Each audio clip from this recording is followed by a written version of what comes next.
Picture this. You're having a perfect afternoon in the park. The sun is out, there's a light breeze. Maybe you've got a sandwich, maybe you've got a coffee.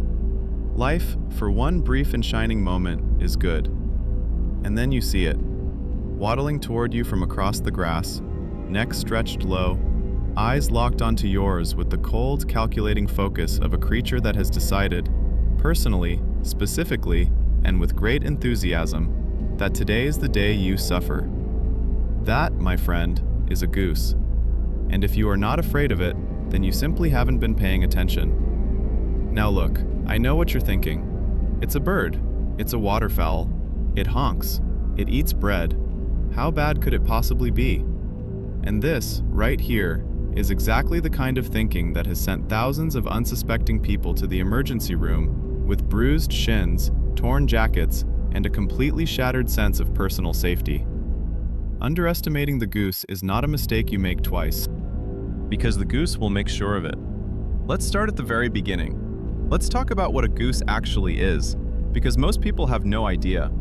The Canada goose, the species you're most likely to encounter in parks, parking lots, golf courses, and apparently every single place you ever wanted to enjoy peacefully, is a bird that can weigh up to 14 pounds and stand nearly 4 feet tall when it stretches that terrifying neck out to full extension. It has a wingspan of up to 5.5 feet.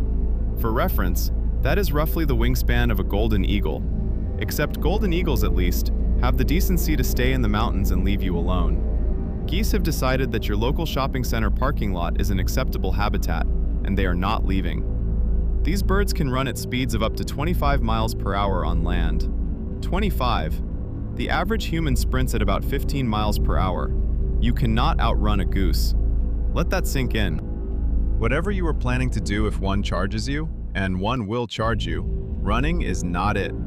You have already lost that race before it has even begun. And in the water, even worse. Geese are powerful swimmers who can keep pace with or outmaneuver most people trying to flee them through a pond, which is a scenario that has, yes, absolutely happened to real human beings. There is footage. There are witnesses. There are people who will never fully recover from the psychological aftermath. Now let's talk about the beak. People assume that because a goose doesn't have teeth, it can't really hurt you. This assumption is incorrect in multiple ways. First, a goose bite is not a nibble. It is not a gentle peck. A goose clamps down with surprising force and then twists. It latches, it pulls, and it does not let go. The sensation has been described by survivors as something between a very aggressive pinch and having your skin caught in a rusty pair of pliers. Geese regularly draw blood. Geese have torn clothing. Geese have, on multiple documented occasions, knocked adults completely off their feet. But wait, here is where it gets truly sinister.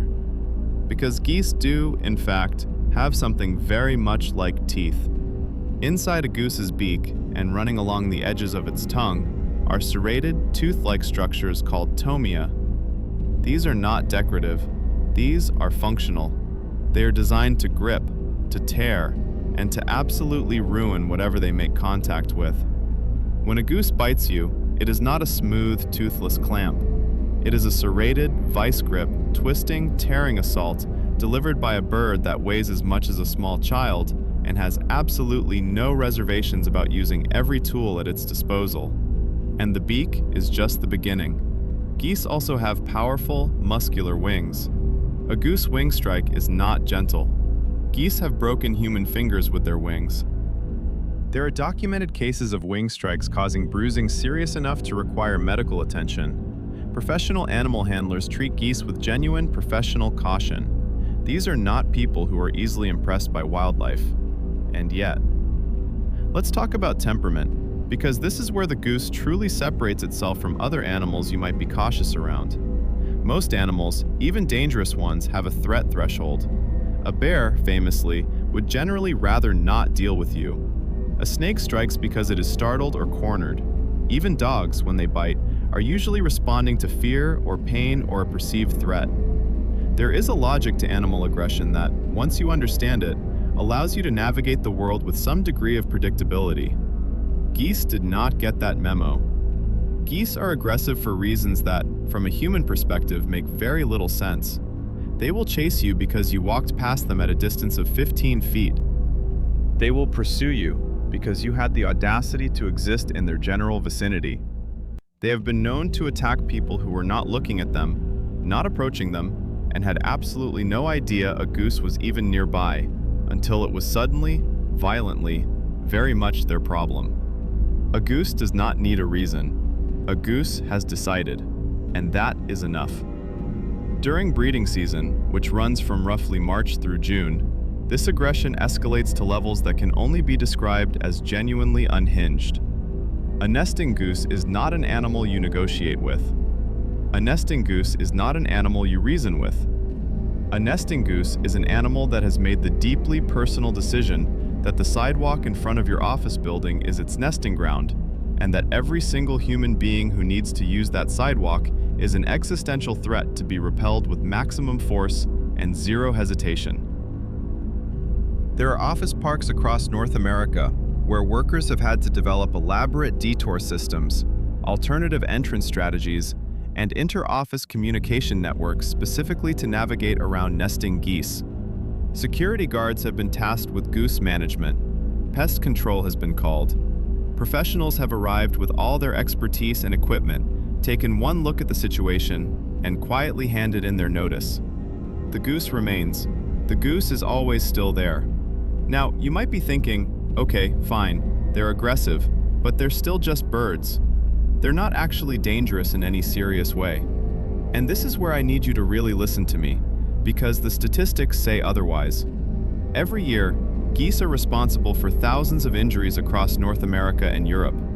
Broken bones, head injuries from falls caused by people fleeing goose attacks, lacerations, bruising, psychological distress that is, I want to stress, completely valid and entirely rational. The United States Department of Agriculture has entire programs dedicated to managing goose populations because they pose such a consistent threat to public safety. Airports spend enormous amounts of money trying to keep geese away from runways because a bird strike from a goose is not a minor inconvenience, it is a serious aviation emergency. In 2009, the emergency landing of U.S. Airways Flight 1549 in the Hudson River, the famous Miracle on the Hudson, was caused by a collision with a flock of Canada geese. These birds brought down a commercial aircraft. They did not care. They honked and kept flying. Let's talk about intelligence because this is the part that should truly, deeply concern you. Geese are smarter than they look, which is, admittedly, a low bar because they look like cartoon villains wearing tuxedos. But their intelligence is real, it is documented, and it is, in context, terrifying. Geese have been shown to recognize individual human faces. They remember people who have wronged them. They hold grudges, actual, persistent, multi-week grudges against specific individuals who they then target with focused, sustained aggression every time that person comes within range. Think about what this means. This means that if a goose has decided it doesn't like you, it doesn't just attack you once and move on. It catalogs your face, stores it somewhere in whatever passes for long-term memory in a bird brain, and then waits. It waits until it sees you again, and then it comes for you, specifically, passing over every other nearby human being because it knows which one you are. You cannot change this by wearing a hat. Researchers have literally tried this. The geese figured it out. There are people, real, living people, going about their normal lives who are currently on a goose's enemy list and are fully aware of it, who plan their commutes, their lunch breaks, and their recreational activities around avoiding a specific goose that has made their continued peace of mind its personal enemy. This is not a joke. This is their life now. And as if all of this weren't enough, let's talk about mob mentality. Geese don't usually operate alone. They operate in flocks. And a flock of geese that has collectively decided you are a threat is a genuinely harrowing experience. Because geese communicate with each other. They coordinate. If one goose sounds the alarm, the others respond. You can go from being mildly menaced by a single bird to being surrounded by a hissing, honking, wing-flapping mob of 20 geese in the time it takes you to realize things have gone very wrong. There are videos of this. They are not funny. Or rather, they are extremely funny, but only if you are not the person in the video. Here is perhaps the most psychologically disturbing element of the entire goose situation: their complete and utter absence of fear. Most wild animals have a healthy respect for human beings. Humans are big, loud, unpredictable, and have a long history of being at the top of every food chain we've ever encountered. Animals, sensibly, factor this into their decision-making. Not geese. A goose looks at a 6-foot adult human being and sees not a threat, but an opportunity. An opportunity to establish dominance. An opportunity to reclaim territory. An opportunity to chase something until it breaks into an undignified run and drops its lunch. You can yell at a goose. It will not care. You can wave your arms. It will escalate. You can try to look big and intimidating, which is advice that works on bears, mountain lions, and most other animals with a functional threat assessment system. A goose will see your raised arms and interpret them as a declaration of war. There are professional wildlife management guidelines that specifically tell you not to make direct eye contact with an aggressive goose, because eye contact makes it angrier. You cannot even look at it. You must avert your gaze and back away slowly while it stares directly into your soul and makes that sound, that horrible, honking, hissing sound that seems to contain within it a personal message specifically addressed to you, informing you that this is its world and you are merely surviving in it by its sufferance. Here is the thing that I think people miss when they laugh off the idea of geese being genuinely alarming creatures. We have, through millennia of shared experience, developed a reasonable intuition for what in nature deserves our caution. Sharks, wolves, bears, venomous snakes, these creatures wear their danger on their sleeve. We know to respect them. We have built entire cultural frameworks around respecting them. The goose sneaks past this intuition. It looks ridiculous. It waddles. It honks. It hangs around ponds eating grass and begging for bread from tourists. It has been featured in children's books and cartoons as a gentle, bumbling figure. And so, we lower our guard. We approach without caution. We get too close. And then it reminds us, in the most direct and physical way possible, that underneath the waddle and the honk is an animal that has been essentially unchanged for millions of years, that survived the Ice Age, that has colonized every continent except Antarctica, that has thrived in the exact same environments as human beings and shown absolutely zero inclination to defer to us or modify its behavior to accommodate our comfort. The goose was here before us. The goose will be here after us. And in the meantime, the goose would like you to understand that the path between the parking lot and the office building belongs to it now. And if you need to get to work, you should have thought about that before you decided to build your office next to its pond. So the next time you're at the park and you see that familiar silhouette waddling in your direction, neck stretched low, eyes cold and ancient and fixed entirely on you, do not laugh. Do not reach for your phone to get a funny video. Do not tell yourself it's just a bird. Back away slowly. Maintain your composure. Avoid eye contact.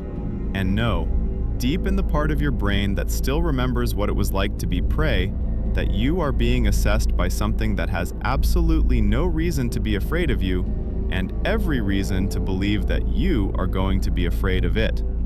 Because you are. You should be. The goose has decided.